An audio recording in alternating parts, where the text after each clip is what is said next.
Muito obrigado a todos pela presença. Obrigado em especial aos nossos palestrantes de hoje.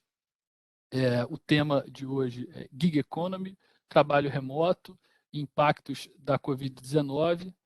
Nós vamos ter uma apresentação compartilhada aqui por alguns palestrantes. Vamos falar primeiro sobre Gig Economy, depois sobre trabalho remoto e como a Covid afetou esse tipo de trabalho. Então, o Geraldo Góes, o Antônio Firmino e o Felipe Martins vão fazer as apresentações e, em seguida, a Adriana Berengui vai comentar, debater e levantar questões a respeito dessas apresentações que envolvem 3 trabalhos recentes dos palestrantes. São temas bem atuais e emergentes na nossa agenda de pesquisa do IPEA. Então, muito obrigado a todos e, sem mais delongas, eu passo a palavra ao Geraldo Góes, que vai fazer o início da apresentação. Muito obrigado, Geraldo.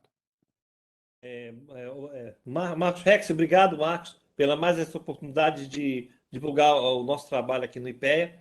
Agradecer a presença da Adriana Berengui do IBGE e dos colegas palestrantes, né, o Antônio Firmino e o Felipe Martins, né? É um prazer divulgar a nossa pesquisa.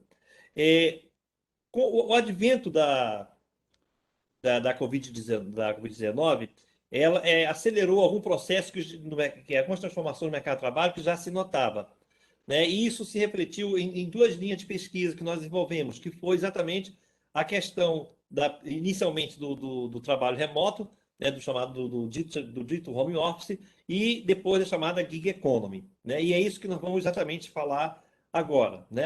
Na primeira parte falaremos sobre a gig economy e depois uma breve apresentação sobre o trabalho remoto, potencial e efetivo, né? Felipe, por favor, Felipe. Felipe é o nosso colega também, coautor do trabalho, junto com o Firmino, e ele vai fazer a primeira apresentação. Pode ir. Ok. Estão visualizando bem? Beleza. Obrigado, Sim, excelente. estamos vendo bem. Tá, então, o tema do nosso seminário, como o Marcos falou, são transformações no mercado de trabalho, a gig economy, o trabalho remoto e os impactos da Covid-19. Né? Esse trabalho teve como autoria, além de mim, do Antônio Firmino, do Felipe Martins, e na parte de trabalho com o Antônio Sena. Ok, então a gig economy é uma abordagem inicial para o setor de transporte. Nós, inicialmente, começamos a fazer esse trabalho realmente dando um recorte que era daquele setor mais afim à chamada gig economy, que se mostrou realmente o setor de transporte. Né? Daí a questão de deixar claro esse escopo, essa linha, né? Que é uma abordagem inicial da gig economy, é um trabalho pioneiro, né, nessa área da gig economy, e está deixando claro que é para o setor de transporte. Isso permite, em outras palavras, está dizendo que está aberto a pesquisas futuras de rever esse recorte, de aprofundar, de estender esse recorte, conforme tiver mais disponibilidade de dados, ok? Próximo. Bem, a nossa apresentação, veremos uma breve introdução, depois o que é a Gig Economy, a sua contextualização histórica, as fontes de informação que estão disponíveis no Brasil, basicamente adiantando, né, a PNAD contínua e a PNAD Covid e as limitações dessas fontes, a metodologia utilizada, os resultados obtidos na estimação da Gig Economy, do setor do transporte, e uma breve conclusão. Isso é a nossa primeira parte, então, né? Bem, o termo gig economy, esse gig, né, é um jargão, na verdade, que foi trasladado, né, da história da música norte-americana, né, na verdade do jazz, né, e que era utilizado lá desde o início do século XX, que era exatamente usado para nomear aquele show das bandas de jazz que também tocavam só nos domingos ou em datas específicas, né, e o músico ele só trabalhava exatamente naquele horário, e o resto da semana ele não tinha, diferente do trabalhador comum, um horário fixo de trabalho, né? E esse termo ficou, e na verdade até hoje é usado, né? Nesse sentido de gig não é gigante, tá claro? Porque eram as grandes bandas, né, que podiam contratar, que contratavam esses músicos para tocarem só no fim de semana, né? E esse termo é usado até hoje, né? E na própria música, e foi usado no mercado de trabalho com a ideia de freelance, daquele trabalho temporário, né? Caracterizando o que é chamada gig economy.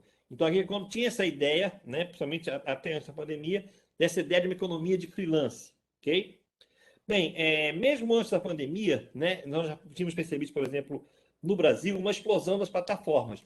Então, o gig economy tem essa ideia de ser um trabalho, né, temporário, né, mais informal, sem carteira assinada, né? E isso estava muito relacionado, né, com a dificuldade de fazer esse match entre ofertantes e demandantes de mão de obra. Ora, com o advento da chamada economia dos aplicativos, das plataformas de aplicativo, o custo de match, esse custo de interação, obviamente diminuiu. E isso exatamente permitiu, né, que a chamada economia de matching aumentasse e permitisse esse tipo de transformação no mercado de trabalho. Então, mesmo antes, na verdade, da pandemia, houve essa explosão das plataformas por aplicativo. Isso vai ficar claro nos dados que o Felipe vai demonstrar, né?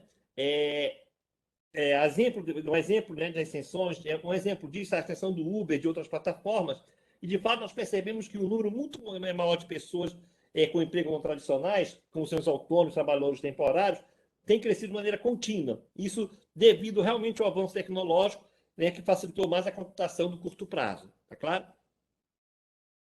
Continuando. Então, claro que a eclosão da pandemia impactou nas mais diversas dimensões esse escopo da atividade econômica, né? E no mercado de trabalho. E, em particular, como deve ser a chamada gig economy, né? Esse impacto se dá basicamente, seja em duas dimensões, na forma conjuntural e também na forma estrutural. Na forma conjuntural, esse impacto se dá como, por exemplo, a provável expansão, desde o início da pandemia, devido ao aumento de pessoas que passaram a fazer entregas a domicílio. A única medida, vamos lembrar que durante a Covid-19, nós tínhamos uma grande incerteza do ponto de vista sanitário, do ponto de vista médico, né? E a única medida que se tinha era realmente a questão do isolamento, né? O isolamento sanitário, né? Então, exatamente isso fez com que aumentasse bastante esse número de pessoas que passaram a prestar esse serviço de entregas de mercadorias, né? Então, isso é um ponto de vista conjuntural. E no aspecto estrutural, houve realmente uma flexibilização dos horários do mercado de trabalho. Então, são duas dimensões de como, né, a pandemia, né, impactou o mercado de trabalho, né?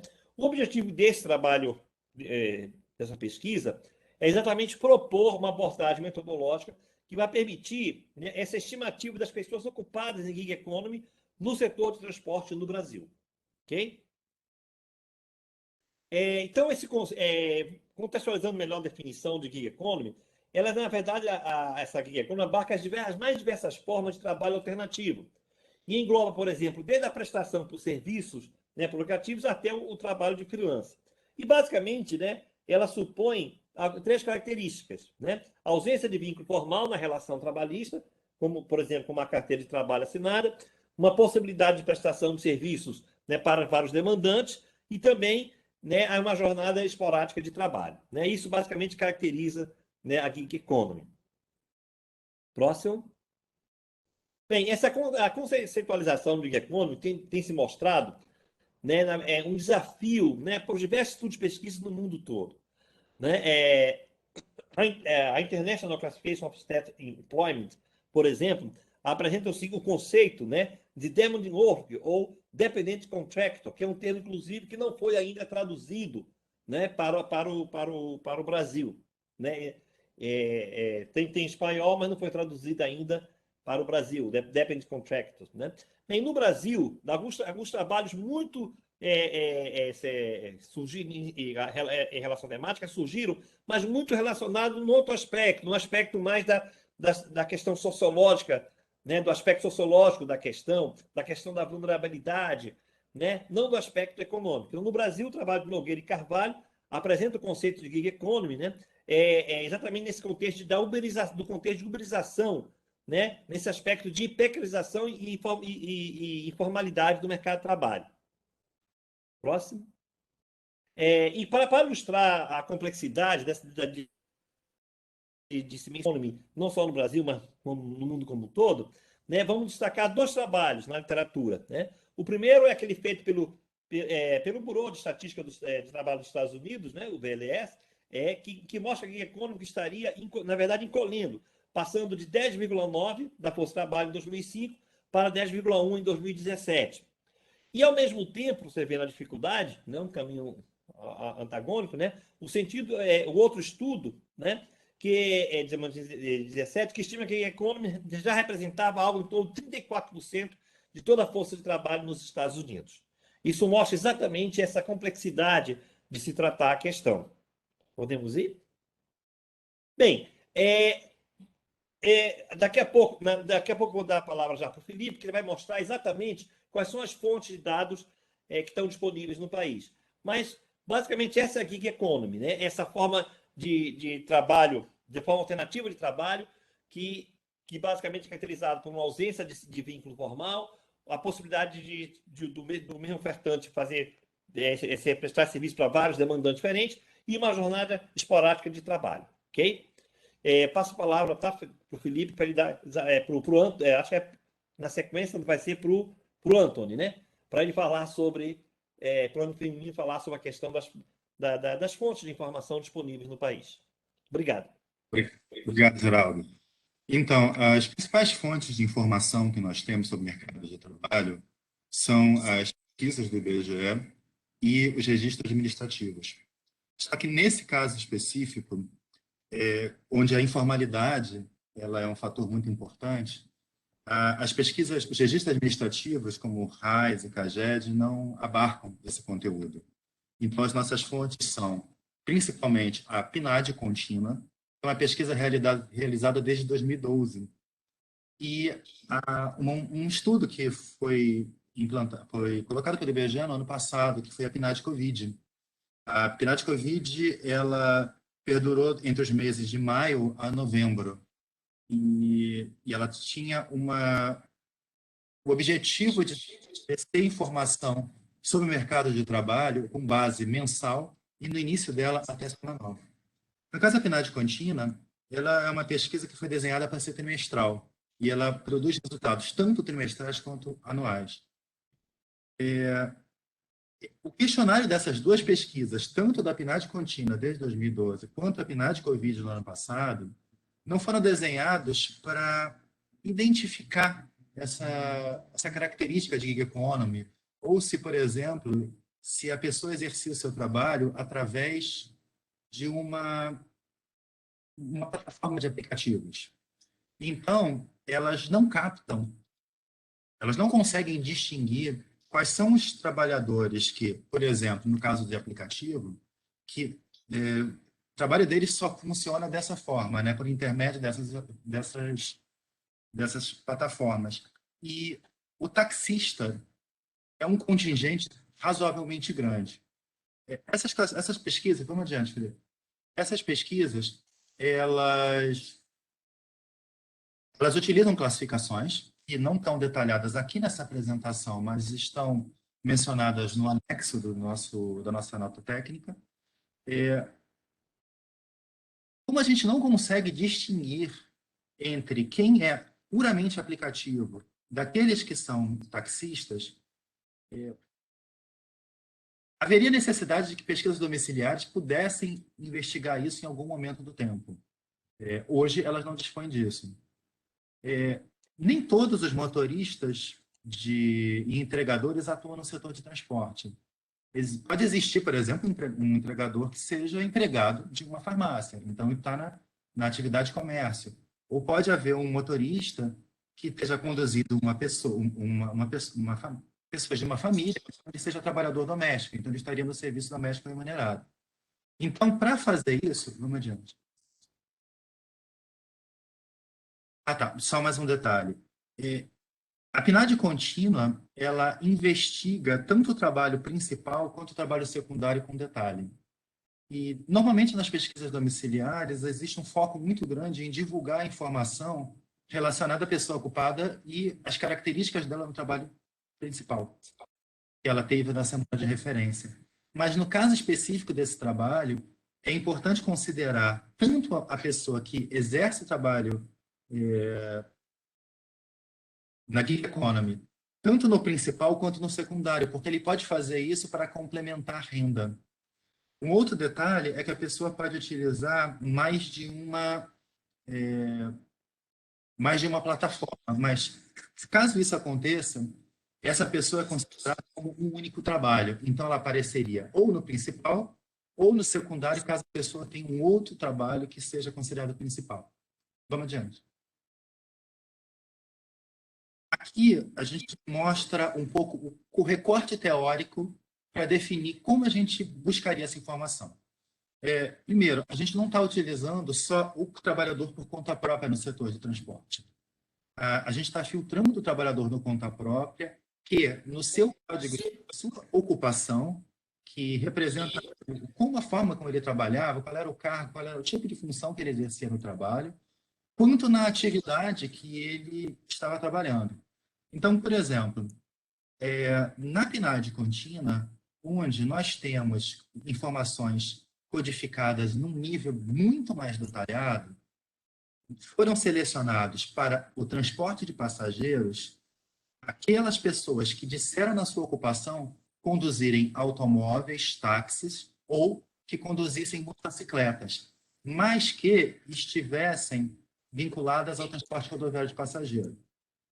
No caso do transporte de mercadoria, nós colocamos as pessoas que estivessem conduzindo motocicletas ou conduzindo bicicletas, por isso que está ali veículos adicionados a pedal ou a braços, assim, a bicicleta e outros veículos vão estar aí, e que na sua atividade eles estivessem tanto na atividade de entrega, quanto na atividade de transporte rodoviário de carga. E isso é feito porque, apesar de o ideal seria que todos os entregadores de aplicativos colocassem, se declarassem como serviço de entrega, talvez para pessoas que entreguem produtos de maior volume, que elas estejam declarando como transporte de carga ou transporte de mercadoria, ao invés de entrega de mercadoria. Então, por isso a gente selecionou esses dois códigos.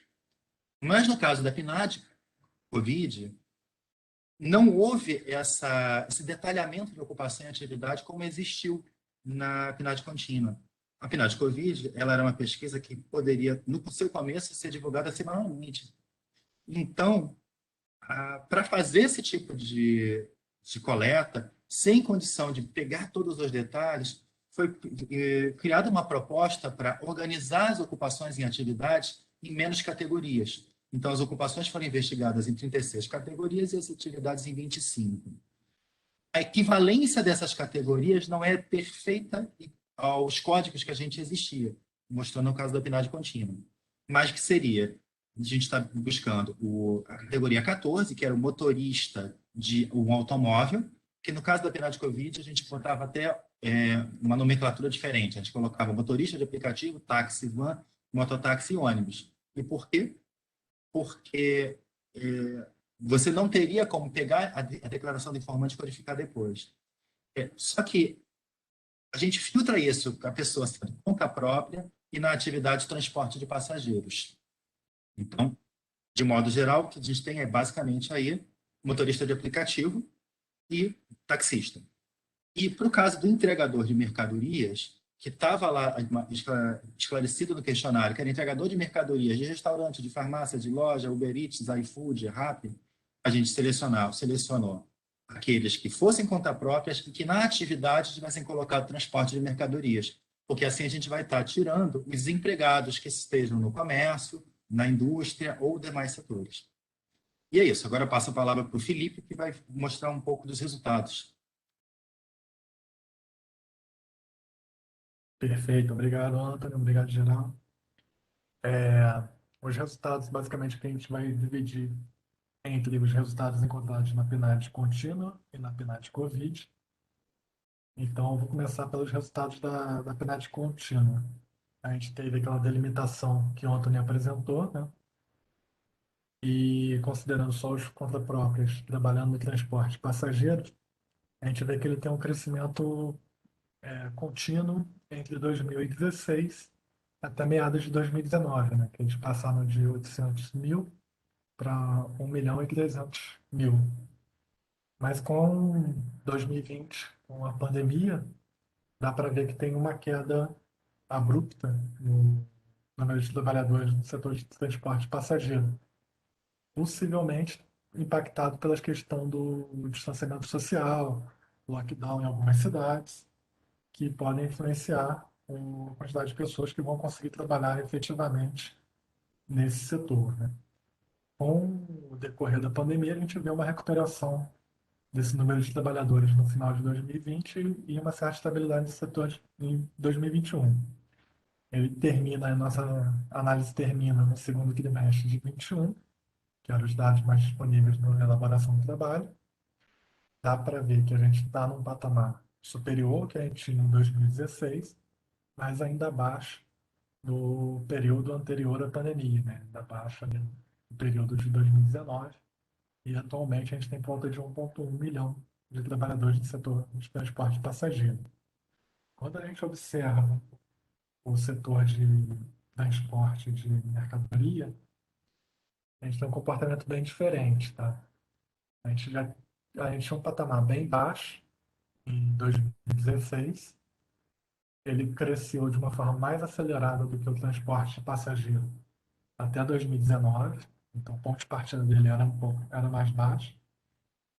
Mas com a pandemia, ele, ao contrário do setor de transporte passageiro, ele se acelerou. A gente viu um grande crescimento, principalmente no início de 2020, e esse crescimento foi contínuo até o último dado disponível, né, 2021, segundo trimestre. Então, ao todo, na nossa série, ele saiu por volta de 25 mil pessoas e atingiu 278 mil trabalhadores de transporte e mercadoria. Aqui a gente considera, como ontem a gente destacou, né, tanto as pessoas no trabalho principal quanto as pessoas no trabalho secundário. Tá? O próximo dado ele mostra essa evolução, em vez de estar em quantitativo, está em nível. Então a gente põe o nível 100 em 2016, que foi o nosso ponto de partida, e ver onde que esse patamar se atinge no final da série. A gente vê que, no caso do transporte de mercadoria, é dramático esse crescimento. Ele cresceu 980% ao longo do período. Por isso tem ali o 1.080. E quando a gente olha o transporte passageiro, ele tem um crescimento menos acentuado até 2019, onde atinge esse pico, um crescimento de 65% em relação a 2016. Depois ele decresce com a sua recuperação no final de 2020 e início de 2021. E o nível que você tem em 2021 é 37% maior do que o nosso nível observado em 2016. Então, destacando agora só a questão das pessoas que estão no trabalho secundário dentro desse universo de pessoas, a gente vê que no início da série era por volta de 3% dos trabalhadores no setor de transporte, passageiro e mercadoria que o faziam como trabalho secundário. Essa participação foi crescendo até, coincidentemente ou não, meados de 2019, onde atingiu 7%. E, coincidente ou não com a crise do coronavírus, a gente tem uma queda da participação desse trabalho secundário nesse conjunto de trabalhadores. A gente não detalha no nosso estudo as razões para isso, né? A gente não sabe se a pessoa do trabalho principal que resolveu ficar só no trabalho principal e deixou de trabalhar no setor de transporte, mercadoria e passageiro como uma atividade secundária. A gente não sabe se a pessoa tinha um emprego anterior, foi desligada e transformou esse emprego secundário no setor de transporte, passageiro e mercadoria como atividade principal. A gente não entra nesse motivo, mas a gente tenta encontrar ou ver esse comportamento dessa participação e coincide aí com a pandemia essa queda. Tá? Quando a gente vai olhar a participação dessas pessoas no setor de transporte de passageiro e mercadoria da Gig Economy, na classificação KNAI de transporte, armazenagem e correio, da PNAD contínua ainda, a gente tem um grande crescimento dessa participação. Em 2016, ele equivalia a 19% dessa categoria. Em 2021, no segundo trimestre, já superava 31%. Tá? Então, a gente vê que tem um ganho, né, de participação da Gig Economy no setor de transporte, dentro do setor de transporte, armazenagem de correio da PNAD contínua. Olhando agora os resultados que a PNAD Covid mostrou para a gente, como o Anthony destacou antes, né, a PNAD Covid ela tem um período mais curto, ela foi realizada só ao longo de 2020, só durante os meses de maio a novembro. Então, tem esse caráter mensal em vez de trimestral, que era observado anteriormente. Nesse comportamento mensal, a gente tem uma série curta, a gente tem aqui desagregado as pessoas que estavam trabalhando no setor de transporte de passageiro, e a gente vê que tem, em maio, um patamar acima do que a gente observa ao longo de toda a série. Tá? Ele tem um comportamento que sai de 980 mil pessoas, chega a 950 mil pessoas em novembro, mas ele faz um vale em julho com 870 mil pessoas. Tá?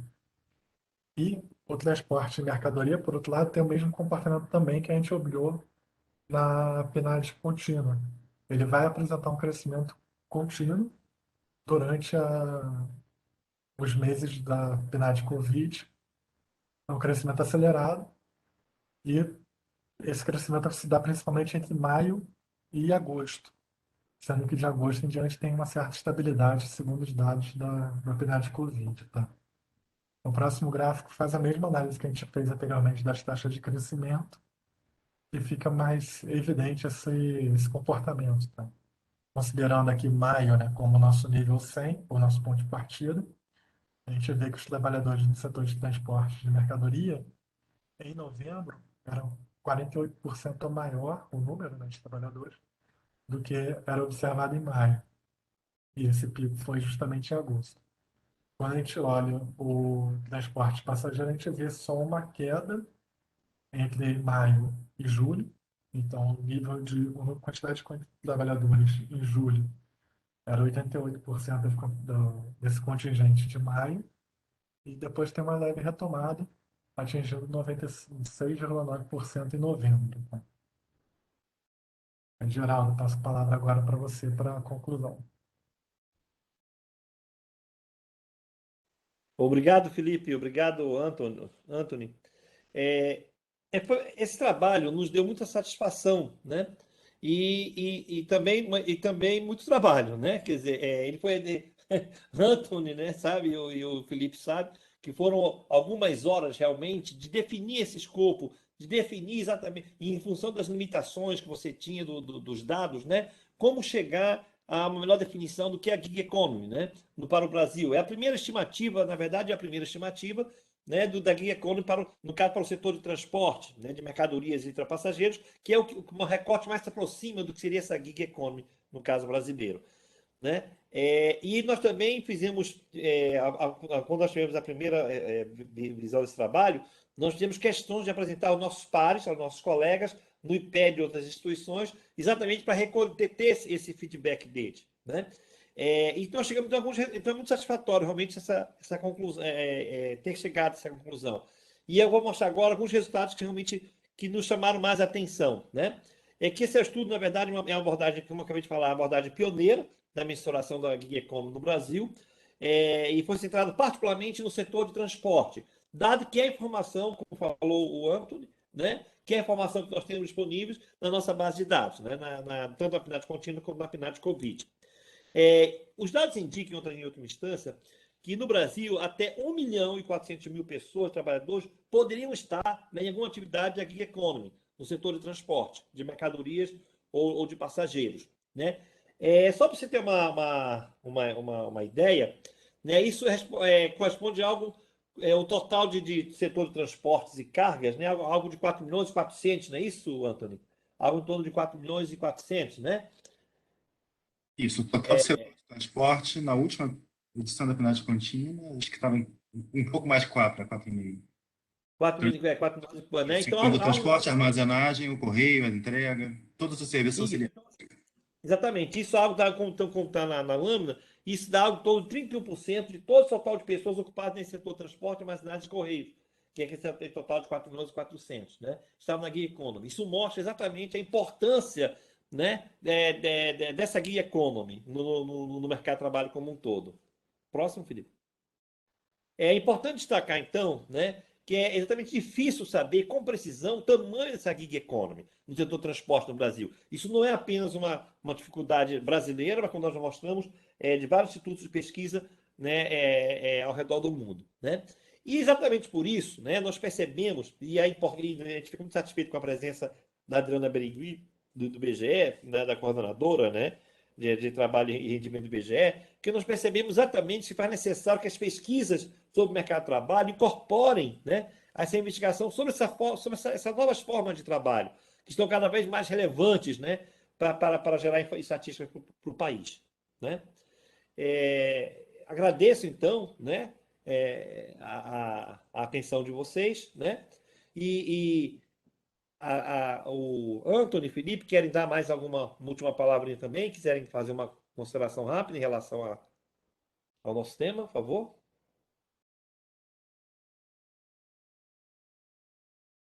Eu acho que não, Geraldo, você já explicou o que a gente... Tá, ok. Tá. Então, pessoal, na sequência, vamos falar agora então, sobre a parte 2 da nossa apresentação, que é o trabalho remoto e a pandemia, né? O que a Covid-19 nos mostrou. Né? Por favor, Felipe. O nosso sumário, nós vamos fazer, né, nessa apresentação, quais são as pessoas ocupadas no país, o trabalho remoto e a massa de rendimento, características laborais das pessoas em trabalho remoto, as características individuais das pessoas em trabalho remoto, a distribuição regional desse trabalho remoto e os comentários finais. Tá? Por favor? Bem, assim que saiu que concorria a economia, a pandemia de Covid-19 no Brasil, que me lembro que eu saí estava no IPEA, eu achava que ia passar uma semana em casa, acabei passando quase 2 anos, né, de isolamento, né. Logo no início da pandemia, saiu um trabalho na NBR, do DIG e do Neyman, que diretamente estimou o potencial de teletrabalho nos Estados Unidos e usando os dados da OIT para 86 países no mundo. Né? Eu li esse artigo, né? E lembrando do tempo que eu trabalhava com mais a miúde, com a PNAD contínua, me lembrei da possibilidade de fazer isso. Conversei com o Felipe, então nós tivemos essa ideia de realmente pegar essa metodologia e tentar estimar, claro, com as adaptações, né, de termos de classificação de ocupação para o Brasil, de estimar isso, né, esse potencial de teletrabalho no país. E fizemos esse trabalho, o Dignei tinha calculado em termos de potencial de teletrabalho em torno de 25%, e nós chegamos lá a estimar algo em torno de 22%, 21%. Mas logo depois o IBGE, nesse esforço, né, que o IBGE, sempre que o Brasil precisou, a verdade é essa, sempre que o Brasil precisou gerar informação, o IBGE sempre esteve disposto a gerar essa informação, o IBGE fez essa pesquisa que é a PNAD Covid. Né? E, na verdade, poucos institutos de pesquisa, poucos países do mundo fizeram algo parecido. A Inglaterra e a Índia, nós sabemos que fizeram algo parecido, mas a grande maioria dos países não teve essa tempestividade que o IBGE teve. Isso nos permitiu, então, calcular esse trabalho remoto, não o potencial, mas o efetivo. Né? Aquilo dentro da metodologia, né, que é proposta, tem que exatamente estimar o trabalho remoto efetivo no país. E a partir desse dado, o que nós verificamos, então? Né? Que houve uma queda contínua no contingente de trabalho remoto no país ao longo da PNAD Covid-19. Veja, se vocês olharem aí, as pessoas ocupadas e exercendo atividade de maneira remota, né? Começou em maio, que é o primeiro mês da pesquisa da PNAD Covid, começou com 8.700.000 e termina em novembro, né, que é o último mês da pesquisa, em 7.300.000. Isso representa algo significativo, porque em novembro, esse número de 7.300.000 representa simplesmente, né, 9,1%, né, de todas as pessoas ocupadas e não afastadas. Né? Por favor, Felipe. Próxima lâmina. Veja, exatamente, né? Você tem, né? Nós podemos perceber aí, né? A primeira coisa que nós percebemos é o seguinte: poxa, isso representa 9% né, de todas as pessoas ocupadas e não afastadas. Então, a nossa ideia foi justamente calcular qual era o percentual da massa de rendimentos normalmente recebida, que era recebida de forma efetiva, né, para as pessoas ocupadas e em trabalho remoto. E nós percebemos exatamente que as pessoas em trabalho remoto, esse percentual, de maio a novembro, vai de 89,3% até 95,1%. Ok? Próximo, Felipe. Em termos ainda de massa de rendimento, só que com aquela que em vez de ser normalmente recebida, aquela que é efetivamente recebida, né, nós percebemos uma coisa muito interessante. Né? Veja, o trabalho remoto representa simplesmente 17,44%, que é o percentual. Né? Comparado com o setor de serviços, que é o maior, que é 30,3%, e, obviamente, aqueles setores que é mais difícil exercer atividade de trabalho remoto, como é o caso da agricultura, que é apenas 4,7%. Para dar uma ideia para vocês, né, em novembro, né, as pessoas de trabalho remoto representavam algo em torno de 9,1% de todas o total de pessoas ocupadas e não afastadas. 9%. Só que isso representava mais de 17% de toda a massa salarial gerada naquele mês no país. Isso simplesmente representa algo de 34 bilhões de reais, né, em novembro. Isso mostra exatamente a importância desse setor, ok? Vamos para o próximo, Felipe, por favor. Bem, e aí nós temos exatamente por setor, por categorias, né? Agricultura, comércio, serviços e o setor público, inclusive. Isso é muito importante, porque nós pensamos. Depois o Felipe vai mostrar das categorias, mas quem faz basicamente, né, o trabalho remoto no país, em termos de identidade, são pessoas, basicamente, mulheres, brancas, com alta escolaridade, que pertencem ao setor formal da economia, que estão no setor de serviços e muitas ligadas ao setor público. Daí nós tivemos exatamente a ideia de dar esse destaque, mostrar que percentual era do setor público, em termos de massa de rendimento. Por favor, Felipe, a próxima. Isso é o mesmo dado, tá? Só que em termos de mostrando esse mapa da distribuição da massa de rendimentos, né? Das pessoas recebidas por pessoas em trabalho remoto, por diversas unidades da federação, né? Obviamente, o grosso modo você está vendo aí, né? No DF é o maior, no Roraima e Acre são os menores, com 0,1%, Rio de Janeiro é 15%, e o DF é o maior percentual, né? Que eu acho que é 35%, né? Eu acho que está errado aqui, né, Felipe? Aqui na lâmina. Não, o maior percentual na hora que a gente pega o rendimento gerado em trabalho remoto e distribui esse rendimento gerado em trabalho remoto para as unidades federativas, a gente vê que esse rendimento está mais concentrado em São Paulo, tá? Que é Sim, São Paulo, isso. 38,4%. Que é 38%, exatamente, né? Isso, o Mas em DF termos ele vai ter o maior percentual de pessoas em trabalho remoto. Tá? isso. E isso em termos de massa salarial, né? Ok? Bem, vamos ao próximo. Então, já como o Felipe falou, da massa de gerada no estado de São Paulo é 22,4%.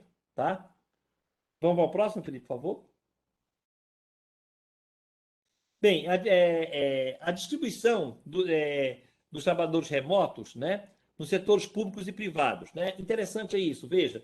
Em termos absolutos, claro, tem muito mais pessoas em trabalho remoto no setor privado do que no setor público, claro. Mas, proporcionalmente, o setor público possui mais, tá claro?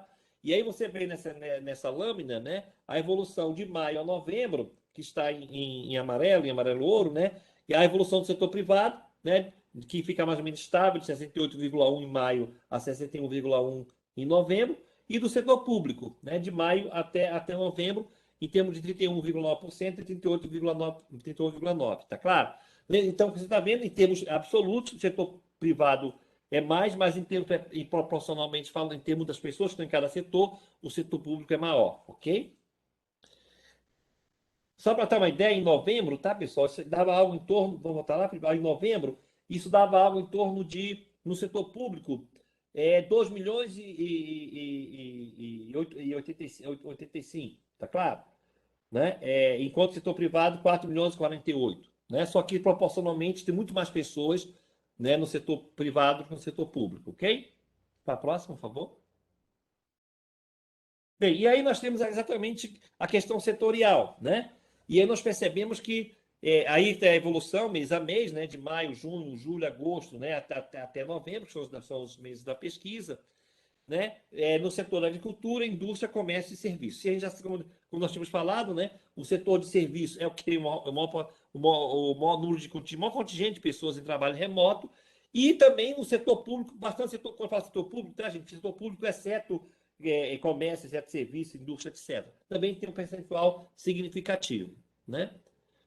Por isso que a gente acha que com a questão da... A gente vai ver que boa parte dessas pessoas estão na área de educação e saúde. E é muito provável, né, que com a flexibilização das medidas de distanciamento, que esse número de pessoas também tenha caído de maneira significativa. Ok? Próximo. Bem, e nós temos aqui, então, né, a distribuição do trabalhador remoto do setor formal e informal.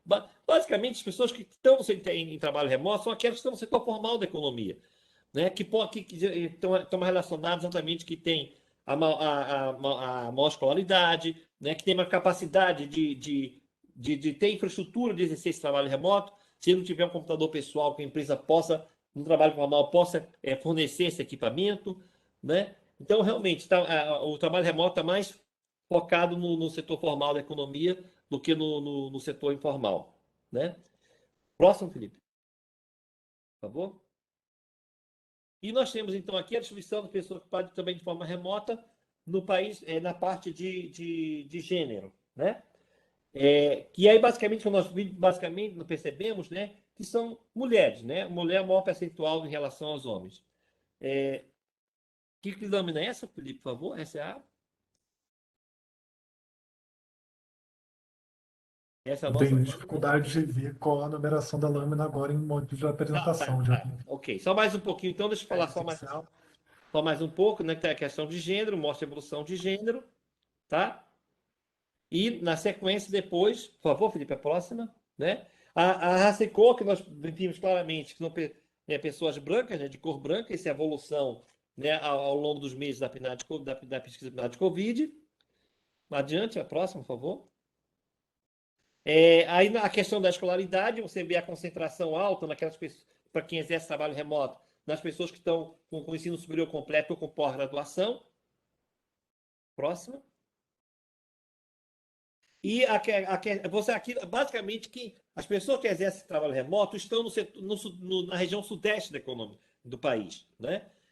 O setor norte, né? Se você pensar uma média, se tirar uma média aí desses meses, dava em torno de 3%, tá claro? Então, a maior parte de quem faz trabalho remoto no Brasil está na região sudeste, principalmente também em termos per capita, principalmente no Distrito Federal, né? É o maior percentual. Próximo. E aí tem um percentual normalmente de pessoas ocupadas, né, que estão trabalhando em forma remota, tá claro? Em termos percentuais, tá claro? Por unidade da federação. Nós fizemos também esse trabalho para que o país se enxergasse, nós demos um recorte espacial também, né? Para que cada estado percebesse quanto estava usando da sua força de trabalho estava alocada, trabalhando de forma remota, alocada nesse tipo de trabalho, né? Próximo, Felipe. O maior, como você está vendo aí, né, é o Distrito Federal e o estado de região norte e nordeste são os menores, né? E aí nós temos aqui uma média, tá? E são os desvios em relação à média nacional, né? E realmente o Distrito Federal, Rio de Janeiro, São Paulo, né, estão afastados positivamente em relação à média nacional e os outros são menores em relação à média Brasil, né? Ok?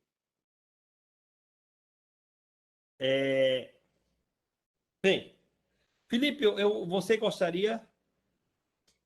Eu vou falar rapidamente aqui, passar a palavra agora ao Felipe, né? Que eu acabei falando muito rapidamente essa visão do trabalho remoto. Felipe, por favor, você fala, você pode voltar, fique à vontade, fazer os comentários. Acho que você falou breve, mas falou bem, Geraldo. Acho que ficou claro para todos, né? Que o trabalho remoto que a gente viu, ele foi medido pela PNAD Covid. A PNAD Covid, como a gente já mostrou também na apresentação da Gig Economy, ela foi realizada entre maio e novembro do ano passado. E quanto ao trabalho remoto, a gente vê esse comportamento de queda, né? Conforme a gente vê de maio, a gente passou de 8,7 milhões de pessoas para 7,3 milhões de pessoas em novembro. A gente teve esse comportamento de queda, que diz também com um pouco o comportamento que a gente teve na pandemia durante o ano passado. Como você antecipou, Geraldo, a gente até espera que esse número hoje seja um pouco menor, né? A gente sabe que no setor público, e como você destacou lá o número, ele tinha por volta de 2 milhões e 300 mil pessoas em trabalho remoto. A gente sabe que um contingente expressivo desse número está no setor de educação. Então, com as voltas nas aulas presenciais, a gente espera uma queda relativamente grande nesse percentual de pessoas do setor público que estavam em trabalho remoto anteriormente, tá? Ainda mais para o ano que vem, a gente espera essa redução. A gente viu que o trabalhador remoto, na área que a gente distribui ele ao país, a gente tem uma grande participação de trabalho remoto no DS, mas também principalmente no Sudeste, tá? Nem todas as regiões conseguiram ter um contingente grande de trabalhadores executando suas tarefas de forma remota. Quando a gente olha o perfil, você foi destacando ao longo do tempo, ele é relativamente estável, né? Ele é principalmente composto aí por mulheres, de cor branca, de idade entre 30 e 39 anos, e principalmente com uma escolaridade nível superior completa. E isso aí foi até um que chamou a atenção da gente, né, quando a gente fez nossa estimativa do potencial. A gente tinha expectativa que talvez mais pessoas com uma escolaridade um pouco abaixo de superior completo conseguiriam estar de forma remota.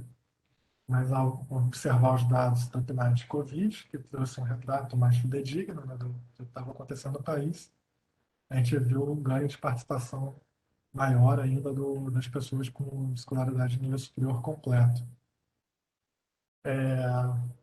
A gente tentou algumas vezes aproximar, né, essa estimativa com os dados da PNAD contínua, mas a gente não teve grande sucesso. A gente sabe que na PNAD contínua tem o quesito para a pessoa que está trabalhando em casa, mas que não é tão perfeitamente alinhado quanto as pessoas que estão em trabalho remoto daquilo que a gente espera que seja alguém em trabalho remoto, né? Uma pessoa que talvez estivesse no escritório antes e com o evento da pandemia acabou pegando um computador, um meio de produção, levando para casa para atuar de forma remota. Então a gente espera que, conforme, a gente sabe que não é fácil, né? A gente não acha que é imediato, nem é um mole dado, mas a gente acha que, como esses dados da PNAD Covid mostraram, o trabalho remoto talvez tenha ganho mais relevância de uma forma mais rápida do que o esperado. E dá para ver que um número grande de pessoas estavam no trabalho remoto ao longo do ano passado. Então a gente acha que seria legal, na medida do possível, né, que o questionário da PNAD contínua pudesse, de alguma forma, incorporar esse tipo de medida, né, que foi gerada na PNAD Covid, para viabilizar, de fato, alguns estudos mais nessa área. Aí, basicamente é isso, né? Se quiser complementar, é bem-vindo. Só uma parte técnica que eu queria complementar, que desde o início do trabalho seminal de Digger Neyman, ficou clara a correlação positiva entre trabalho remoto, potencial trabalho remoto e renda per capita, no caso dos países. Quando nós trouxemos isso para o Brasil, nós percebemos isso exatamente para os estados brasileiros, né? Isso é corroborado pelo perfil, né, de pessoas que podem exercer esse trabalho remoto e nas atividades onde elas estão alocadas, né? Só para fechar a nossa apresentação, né? Realmente nós queremos, por fim, né, a gente quer agradecer, cabe com certeza aqui o agradecimento dos autores, né, ao IBGE, ao Instituto Brasileiro de Geografia e Estatística, pela elaboração e execução da PNAD Covid, foi que permitiu, na verdade, essa mensuração, né, ao longo dos meses de 2020, de maio a novembro, né, e exatamente no momento de elevada incerteza, né, e transformação do mercado de trabalho, é notório o esforço do Instituto, do IBGE, em se mobilizar, né, de forma rápida para subsidiar a população, né, de informações sobre um tema cada vez mais relevante para os trabalhadores brasileiros, né? E nesse sentido, né, a pandemia acelerou esse processo de transformação no mercado de trabalho, como a gente viu. Isso mostrou exatamente, mais uma vez, a relevância dessa investigação realizada pela PNAD Covid-19. Nesse sentido, seria desejável a continuação dessa temática na PNAD contínua para subsidiar esses estudos nessa área. Então, essa que é a ideia. Tanto a parte da gig economy, quanto na parte do trabalho remoto, a gente vê a importância de ter pesquisas, né, como a PNAD contínua, a PNAD Covid, né? Então, seria interessante se a PNAD contínua pudesse, de alguma maneira, incorporar essas dimensões, né? Agradeço, né, muito ao Anthony, né, e ao Felipe, e passando agora a palavra ao Marcos para a nossa debatedora. Obrigado, Marcos. Agradeço, Geraldo, Anthony e Felipe. Então, vou pedir agora a Adriana Berengui, que é coordenadora de trabalho e rendimento do IBGE, para fazer os seus comentários e suas ponderações a respeito dos trabalhos apresentados. Muito obrigado, Adriana. Obrigada, Marcos. Boa tarde a todos que estão assistindo esse seminário. Agradecer em especial ao Anthony, ao Geraldo e ao Felipe pelo trabalho que realizaram, né, com base em duas pesquisas do IBGE, duas pesquisas domiciliares, a PNAD contínua, que tem a sua produção permanente, e a PNAD Covid, que foi implementada como uma pesquisa, uma estatística experimental, inclusive, para dar conta de aspectos que estavam ocorrendo ali naquele momento da pandemia, não apenas no mercado de trabalho, mas também a PNAD Covid teve todo um acompanhamento de questões de saúde, contaminação, né? Então, foi bastante importante naquele momento onde a gente estava desprovido, né? Fomos pegos de surpresa pela pandemia e havia essa necessidade dos institutos de estatísticas, na medida do possível, prover essas informações para a gente analisar o impacto da pandemia, né? Com relação aos pontos que os autores destacaram, que os autores trouxeram nos seus artigos, né? Com relação à gig economy, né?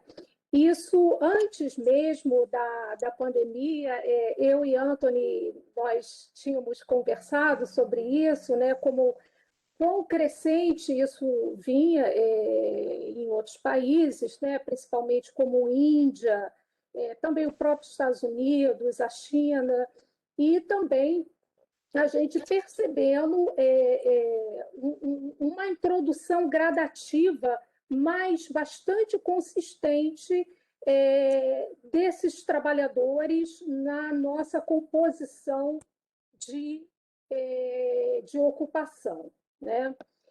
E sendo assim uma forma de inserção relativamente recente, de fato, a nossa pesquisa domiciliar, no caso a PNAD contínua, não tinha uma previsão, né? Apesar dela ter sido concebida relativamente recente, né? A PNAD contínua produz indicadores desde 2012, mas a gente não tinha quesitos que captasse de forma mais explícita esses trabalhadores, né? E até comparando com uma questão da OIT, né, que lá nos anos de 2010 e 2012 lançou aquele manual sobre a forma de captação do trabalho forçado, do tráfico de pessoas, né, cujo lema, cujo jargão era hard to see, hard to count, né? Aqui a gente tem uma situação que é um pouco diferente. Nós não temos dificuldade de ver a gig economy, porque basta sair nas ruas que a gente se depara com esses trabalhadores. Nós somos usuários desses serviços, inclusive, né? avaliamos esses trabalhadores quando eles nos atendem, mas, mesmo tão presente no nosso dia a dia, a gente não tem um arcabouço na nossa pesquisa domiciliar para contar, para mensurar esse tipo de trabalhador, que ganha uma força muito grande no período da pandemia, né? Então, os nossos instrumentos de coleta, né, os nossos questionários, de fato, passam a ter essa necessidade, né, para fazer o acompanhamento, né, desses trabalhadores, né, que se inseriram nessa condição durante a pandemia, mas que, mesmo passado, né, o auge da pandemia, das restrições, do isolamento social, eles continuam a ser demandados, né, nessa atividade que vocês focaram, que é o caso do setor de transporte, mas a gente não sabe até que ponto esse tipo de ocupação, esse tipo de arranjo de trabalho venha a ser extrapolado para outras atividades, tá? Então, de fato, uma necessidade que a gente tem que analisar e incorporar nos nossos inquéritos domiciliares. Com relação ainda sobre essa questão da gig economy, né? Essa discussão ela vem muito atrelada no conceito de futuro do trabalho, né? As novas formas de trabalho. E muito se discute, né, o perfil desse trabalhador, né, as suas características, né, como questão de sexo, idade, o rendimento médio, mas eu acho que é importante que os autores, né, aqui um pouco fora desse escopo que a gente está discutindo, mas eu acho que uma questão extremamente importante é a gente já pensar o mercado de trabalho com cada vez menos emprego e menos salário. Ou seja, essas novas formas de trabalho mudam bastante, né, aquele arranjo que a gente tem de pensar nos salários, na massa salarial, pensar no vínculo do emprego, ou seja, essas novas fórmulas de vínculo, e os impactos sociais que isso traz, né? Por exemplo, a questão do financiamento da Seguridade. Esses trabalhadores não têm uma salvaguarda, né? Eles não têm prerrogativas previstas em lei, né? Fora alguns casos esporádicos, como a Proposição 22 na Califórnia, alguma coisa no Reino Unido, né? Mas pensar na questão do financiamento da assistência social, o impacto que as novas formas de trabalho trazem na questão previdenciária. Por exemplo, todo mês eu faço divulgação da PNAD contínua e lá para o final a gente mostra a população ocupada, que vem crescendo, mas a proporção de contribuintes em relação ao total de ocupados, né? Então, por mais que a ocupação cresça, as contribuições previdenciárias vêm caindo. E isso é um dos impactos dessas novas formas de trabalho. Então, é uma questão que foge um pouco do escopo, mas que eu considero extremamente relevante para a gente pensar para o futuro, tá? Já no outro ponto do trabalho remoto, realmente foi uma questão sensacional que a PNAD Covid trouxe ali de uma maneira bem interessante, identificando quem eram essas pessoas e como o Geraldo e o Felipe mostraram, né, muito focados geograficamente no sudeste do país, num determinado grupo etário e com um grau de escolaridade maior, que é o caso do nível superior e também bastante entre o setor público, né? E aí a gente mostra como esse viés, né, ele coincide com a própria questão de quem pôde fazer o isolamento social durante a pandemia, né, e o grau de contaminação entre os trabalhadores. Ou seja, né, o home office, naquele momento, né, eu acho que o grande ganho para quem fez o home office foi poder fazer o isolamento social e evitar a questão do contágio. Ao passo que a grande massa dos trabalhadores que não tinham essa prerrogativa, né, estavam atuando normalmente, se transportando pelas grandes cidades, pelos meios de transportes lotados, e aí a gente tem esse viés, né, que naquele momento chamou bastante atenção. Então, eu acho que o efeito de curto prazo do crescimento do trabalho remoto no Brasil, dentro do contexto da Covid, foi bastante relacionado a essa possibilidade de fazer o isolamento social. Mas, como a gente sabe que algumas experiências que são implantadas em caráter experimental ou emergencial podem vir, né, a serem incorporadas em bases permanentes, né, também a questão do trabalho remoto é importante ser analisada no longo prazo e, portanto, ser objeto das nossas investigações, né? Então, todo esse pacote de mudanças, né, que acaba tendo nas pesquisas domiciliares um canal importante de mensuração e que a gente está pensando, obviamente, né, na medida do possível e gradativamente, incorporá-las dentro dos nossos questionários. São essas as minhas considerações. Obrigado, Adriana. Vou dar a primeira oportunidade para os palestrantes reagirem aí, de alguma forma às ponderações da Adriana, e depois eu passo a ler aqui as perguntas que foram enviadas pela audiência. Desculpa, eu estava sem o microfone aqui bem posicionado. Vocês ouviram o que eu falei? Não. Sim, sim. Então tá bom. Não, perfeito, Adriana, perfeito. As suas colocações são muito relevantes, porque esse é o cenário que se mostra do mercado de trabalho. O mercado de trabalho que a minha geração, que a sua geração, que a nossa geração enfrentou, não é o mercado de trabalho que nossos filhos e netos vão viver. Não é uma outra realidade. Né? As tecnologias que estão apontando para o século XXI, elas são poupadoras de mão de obra, ponto. Né? Elas serão cada vez mais poupadoras de mão de obra. Né?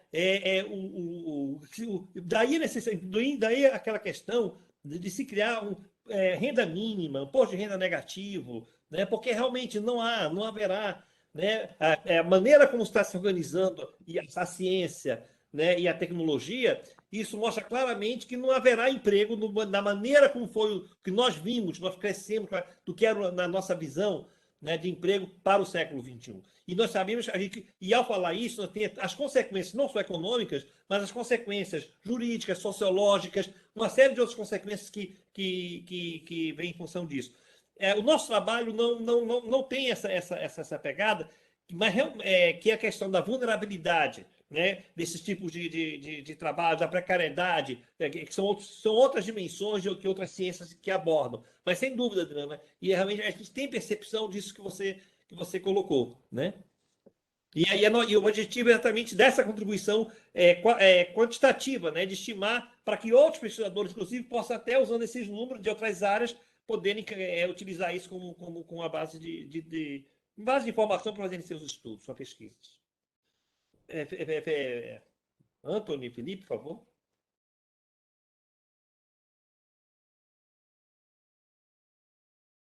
Eu acho que Pode você falar, colocou Antônio, bem. desculpa. Não, eu acho que você colocou bem. Assim, nós temos algumas preocupações quando a gente está fazendo essas análises de como a gente vai acompanhar o período pandêmico, né? Porque a gente não vai conseguir viralizar. E isso não é uma culpa da PNAD contínua. A PNAD contínua foi definida para para um contexto em que a pesquisa foi introduzida em 2012. Mas é um pouco triste que a gente não vá conseguir ter essa série histórica pré e pós-pandemia para determinadas informações. Mas é algo que a gente vai ter que lidar. Em relação à questão dos salários, eu acho que é uma coisa que a gente tem que colocar, que o Brenda mencionou sobre a geração dos filhos e netos da nossa geração não vai ter um mercado tão formalizado, tão organizado como esse. E essa é uma demanda muito importante para nós no IBGE. Nesse grupo que eu participo com o Geraldo Felipe, né? Eu estou representando o IBGE, o Sena também participa. E isso é uma demanda para o IBGE para conhecer melhor as informações, o que está definido na CIET, na Conferência Internacional de Estatísticas do Trabalho, de entender melhor essas relações de trabalho que estão abordadas na CIET e até entender o quanto que essas relações de trabalho da CIET elas se aplicam ao Brasil e se outras coisas também se aplicam ao Brasil. Porque há países, na América Latina, inclusive, como o caso do Chile, que tem um trabalho de detalhar as relações de trabalho além do que a CIET faz. O Brasil também faz isso em uma outra medida, mas é um desafio muito grande que para as nossas próximas, para a revisão da PNAD contínua, quando ela ocorrer, que esses estudos, como está sendo feito, que eu estou participando com o Geraldo agora, e outros mais, que a gente possa mapear isso e ter algo estável para conseguir captar esse tipo de informação. A gente não pode colocar numa pesquisa grande como a PNAD contínua um quesito para ficar sendo alterado a cada ano. É preciso ter uma estabilidade nessa investigação para gerar séries históricas a nível nacional e outros níveis geográficos. É isso, Felipe. Acho que a única coisa que eu queria complementar, acho que vocês já levantaram super bem esses pontos, principalmente dos dados, mas era a parte institucional, né? Como a gente tem dificuldade em ver essas transições que a gente acaba observando no mercado de trabalho sendo incorporadas, às vezes, de forma jurídica, né? A gente teve uma corrida para entrar no home office inicial, a gente não sabia como o direito regular a jornada de trabalho, até que ponto o acidente de trabalho consegue ser realizado dentro de casa, o arcabouço legal talvez também seja uma outra direção que precisa evoluir e acompanhar essas transições que a gente observa hoje em dia, né, no mercado de trabalho.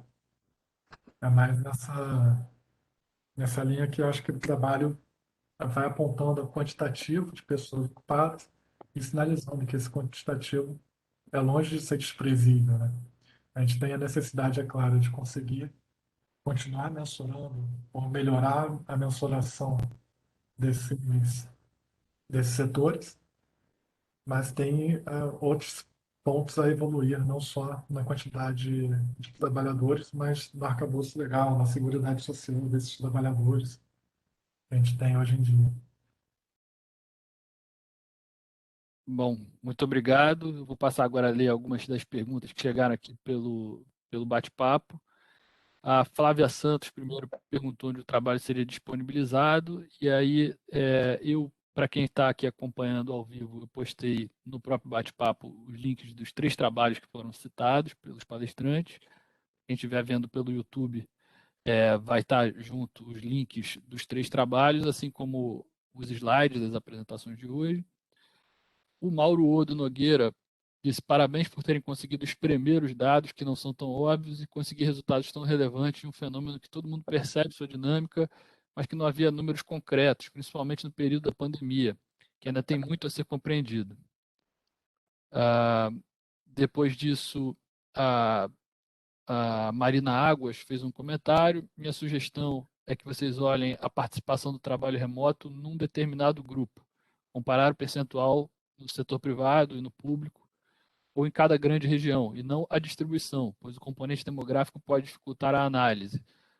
De fato, eu notei que alguns dados vocês apresentaram das duas formas, né? O percentual dos trabalhadores remotos em cada região, dentro do total de trabalhadores remotos. E logo em seguida apresentavam também o percentual de trabalhadores remotos entre os ocupados daquela região. As duas informações são úteis, mas eu acho que a segunda realmente é mais interessante, né? Porque aí não é tão determinada pela maneira como já os ocupados já se distribuem. O Mauro Odo pergunta: o perfil demográfico de quem predomina o trabalho remoto não está associado à educação? Então, essa acho que é a primeira pergunta mesmo dessas que eu citei. E depois a Flávia Santos: parabéns aos pesquisadores, trabalhos muito interessantes. E a Jana Leal faz uma outra pergunta, que eu acho que tem a ver um pouco com aquela também da maneira como apresenta os percentuais. Boa tarde, gostaria de parabenizar os autores pelo trabalho. Me chamou a atenção o percentual de trabalho remoto maior na região Nordeste, mais do que no Sul.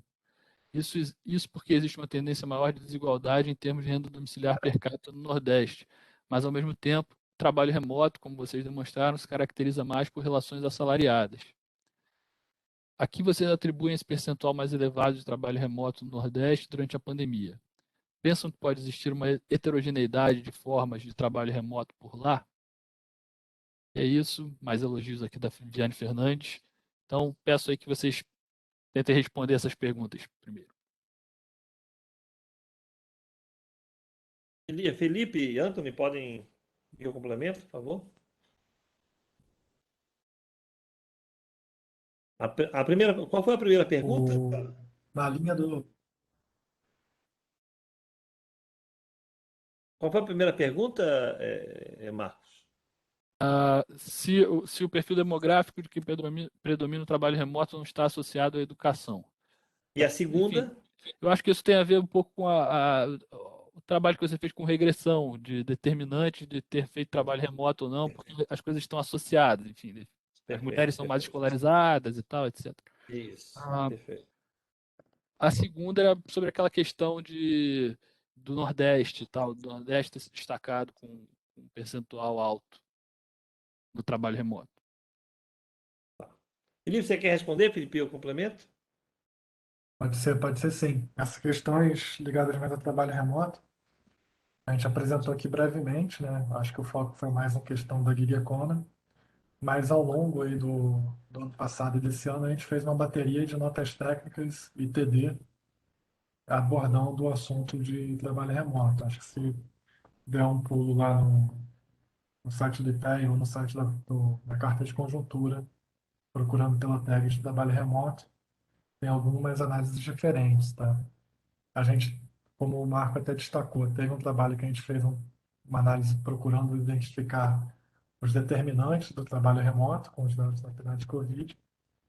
E sim, a gente tem um grande efeito do componente, né, da escolaridade da pessoa, da educação da pessoa, sendo um dos determinantes principais, e o outro é o setor de ocupação da pessoa, representado bastante peso pelo setor público, tá? Quanto à desagregação da Marina Águas, ela sugeriu, realmente, como o Marco destacou, em algumas estatísticas que a gente botou na apresentação, a gente foi tratando não só o trabalho remoto em si, né, mas depois o trabalho remoto usando como denominador as pessoas ocupadas naquela região. A gente fez acho que tem um TD número 2700, um TD IPEA, que tem quase 100 páginas tratando o assunto de trabalho remoto em diversos recortes.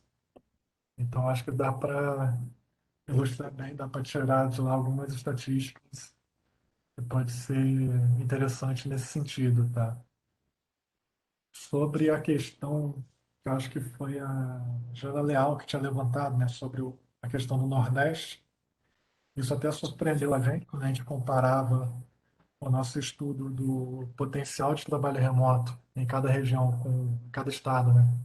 Com o trabalho remoto efetivo, a gente viu uma queda da participação dos estados do Sul, tinha assim, um gap um pouco maior, mas a gente acredita que isso seja bastante fruto também da estrutura de trabalho local, né? De cada um dos estados.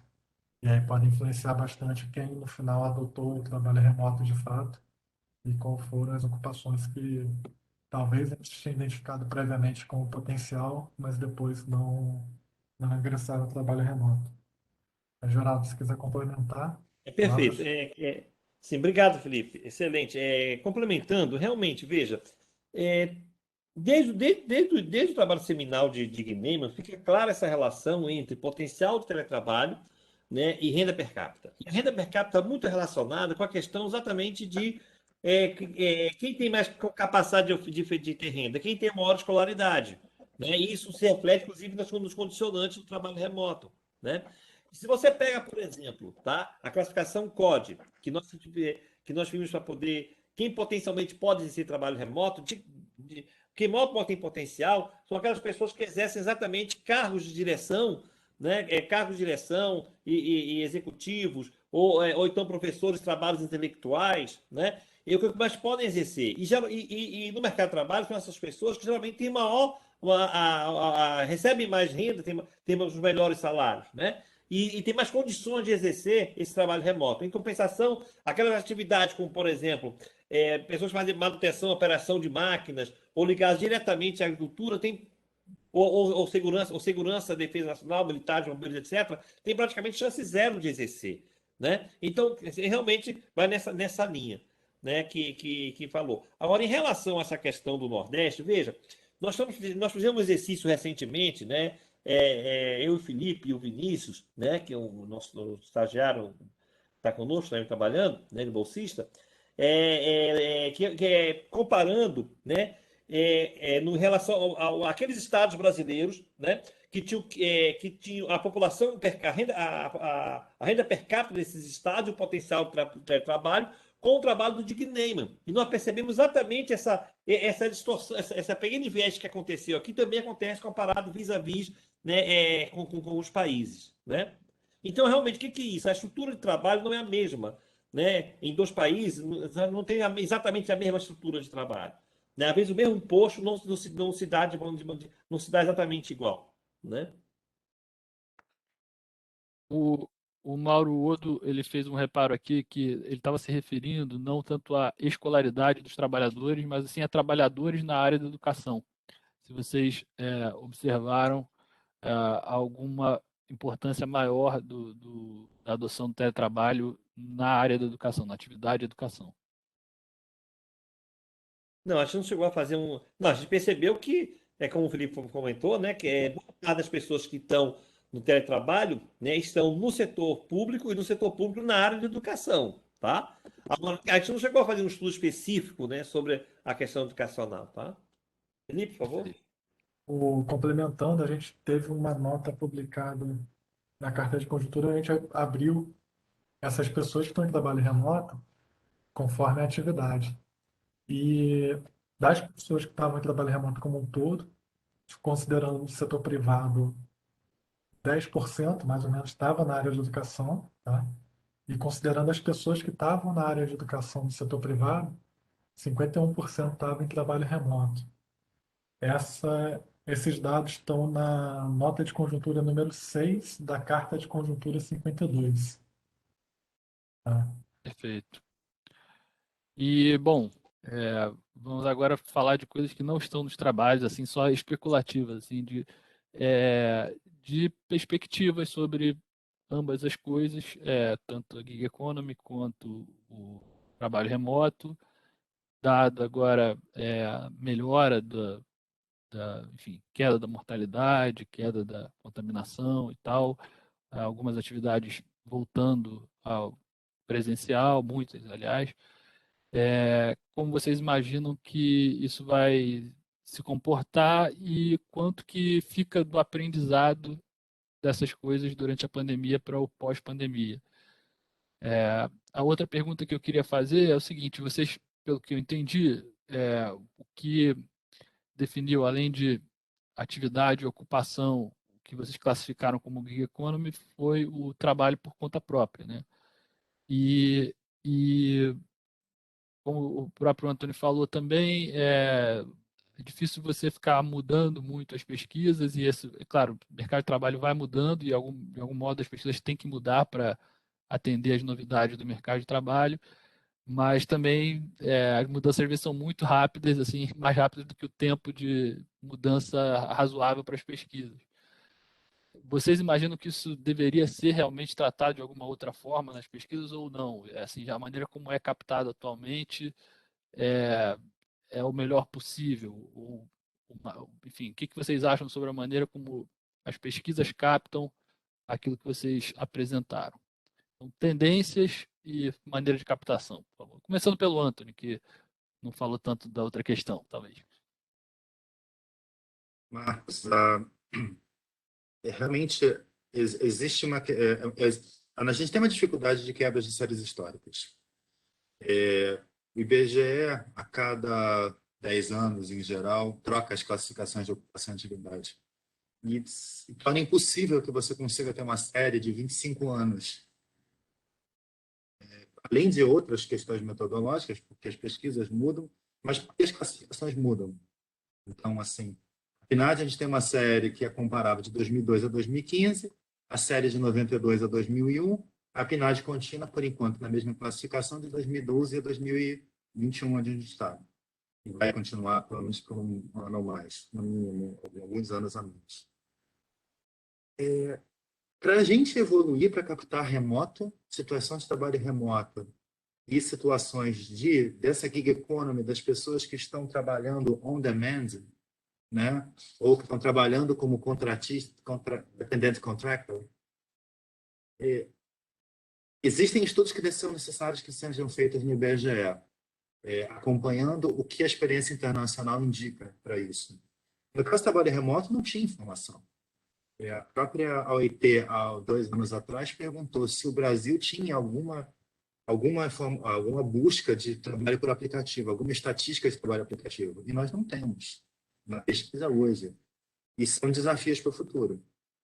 O problema, a meu ver, é a minha opinião pessoal, para o IBGE, é que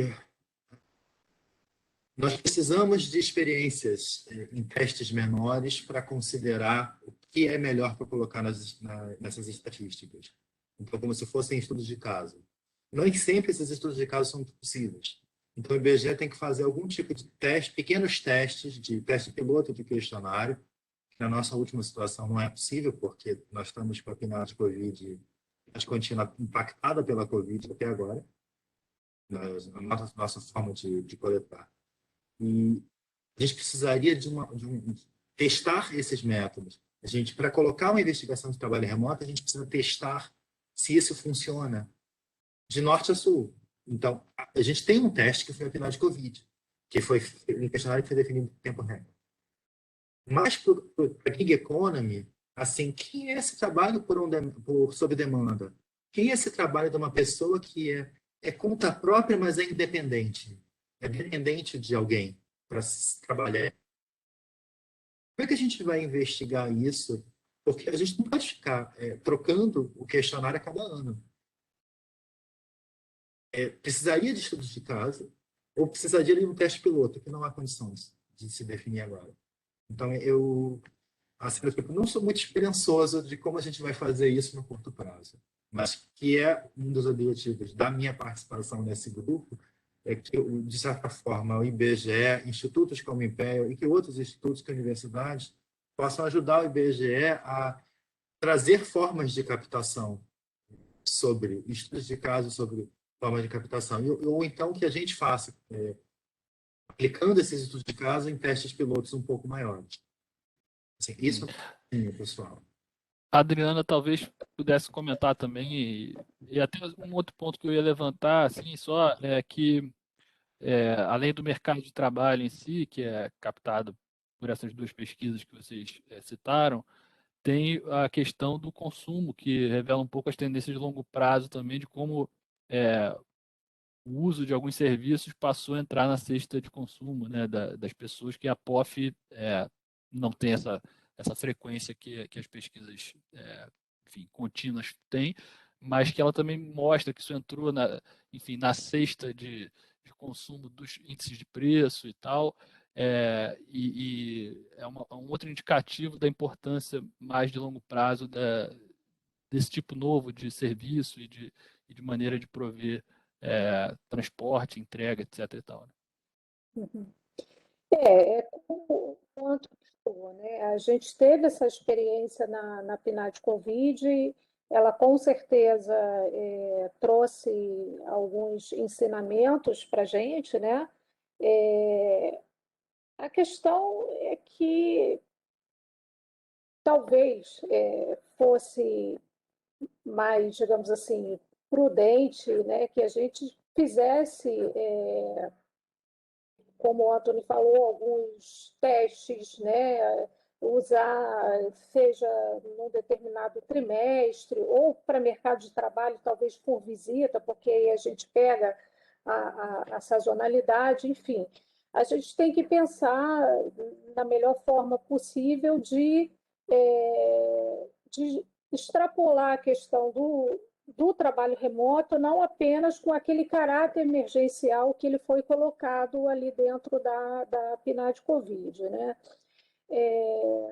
Fazer a questão do questionário, dessas perguntas, do entendimento, né, da percepção cognitiva que o informante vai ter, do que ele encara como trabalho remoto, home office, que às vezes fica um pouco confuso entre home office e trabalho remoto, uso de plataformas.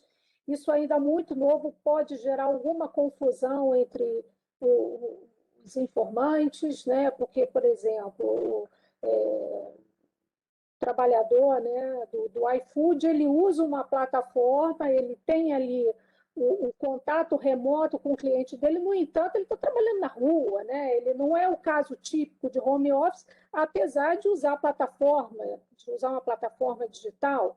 Então, são coisas que a gente tem que analisar com cuidado, né, para ver a melhor forma de perguntar para se chegar ao que efetivamente a gente quer mensurar, né? Então, exige um estudo, né?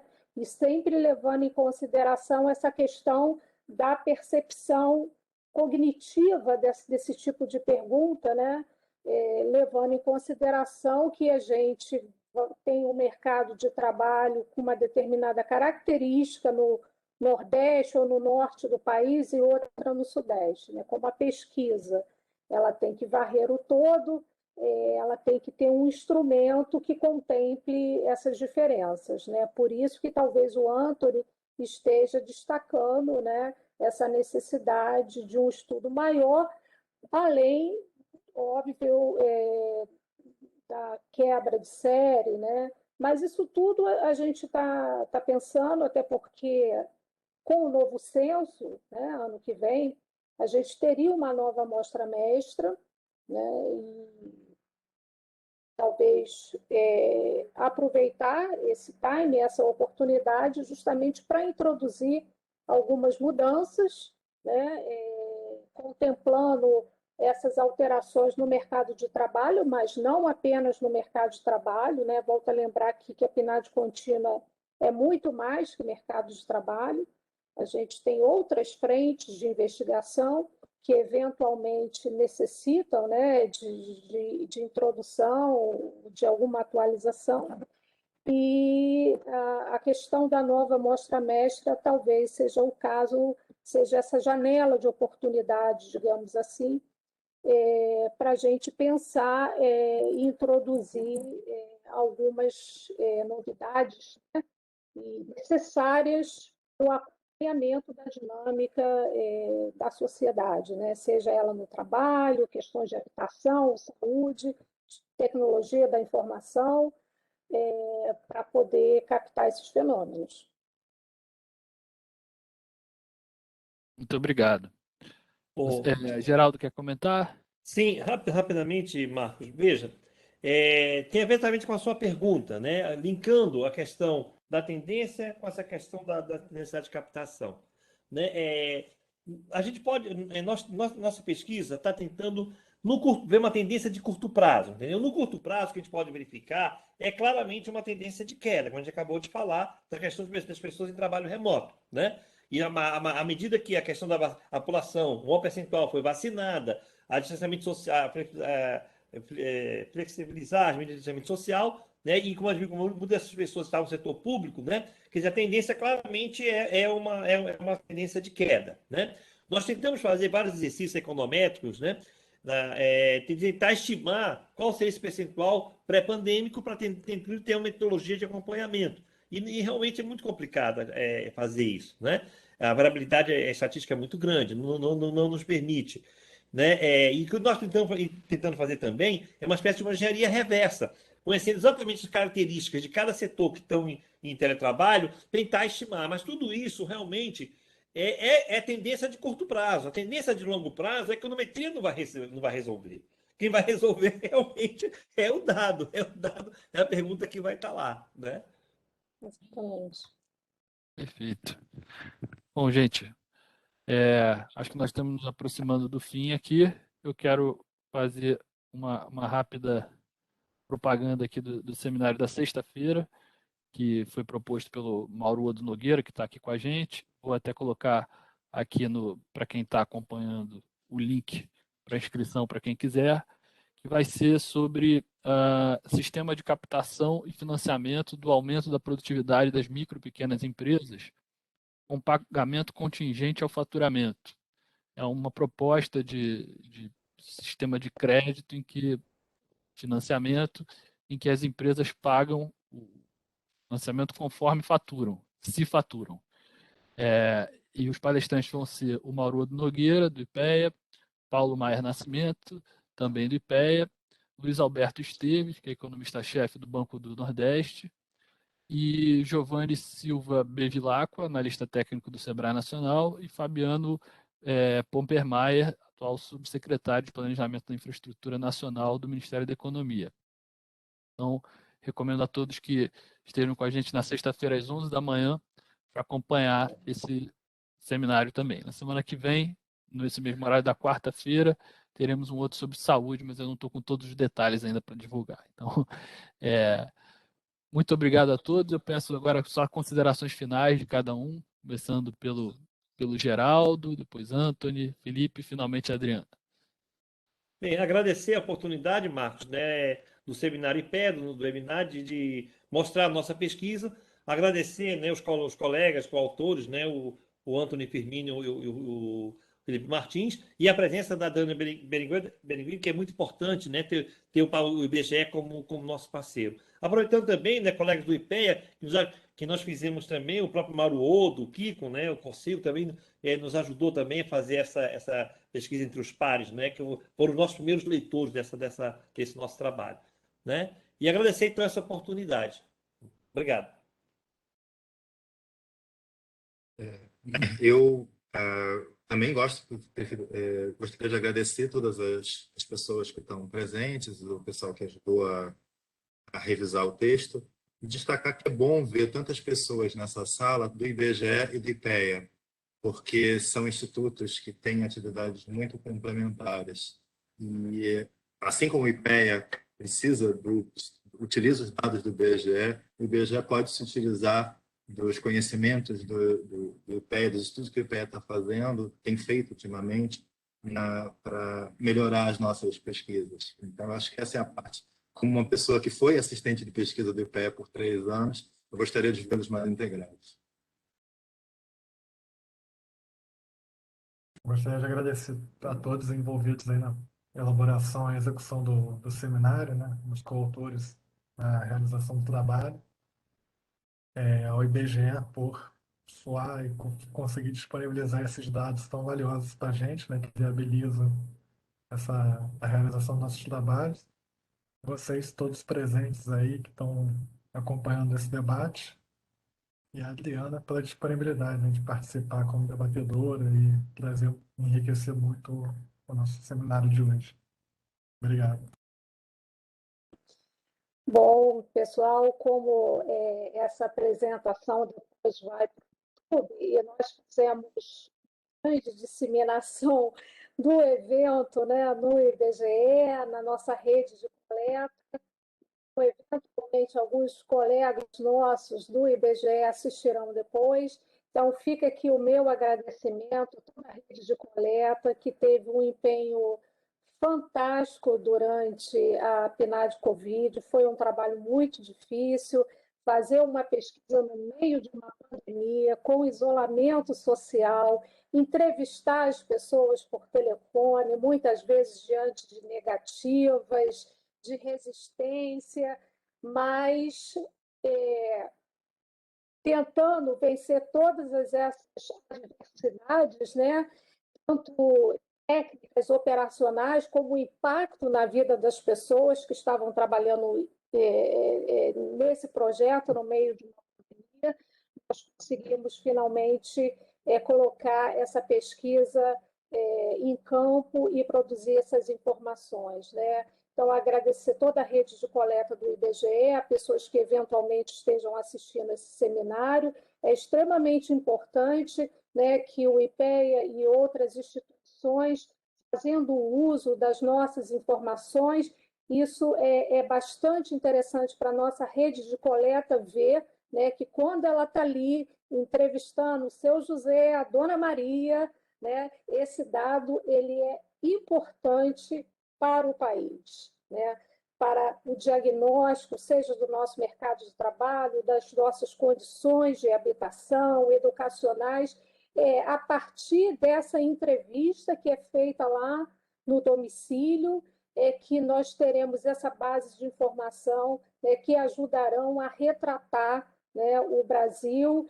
e a formulação de eventuais políticas públicas que possam atuar em questões mais urgentes, né, como o caso da pandemia, mas também da nossa dinâmica econômica como um todo. Agradecer ao IPEA pelo convite, né, que foi feito a mim, e aqui um agradecimento em nome da Corem, que é a Coordenação de Trabalho e Rendimento, onde ficam as pesquisas PNAD contínua e também a PNAD Covid. Muito obrigada a todos. Bom, gente, acho que é isso. Boa tarde a todo mundo. Até sexta-feira, para os que nos acompanharem às 11 da manhã. E, enfim, ficaremos juntos até a próxima. Tchau, tchau. Até a próxima. Tchau.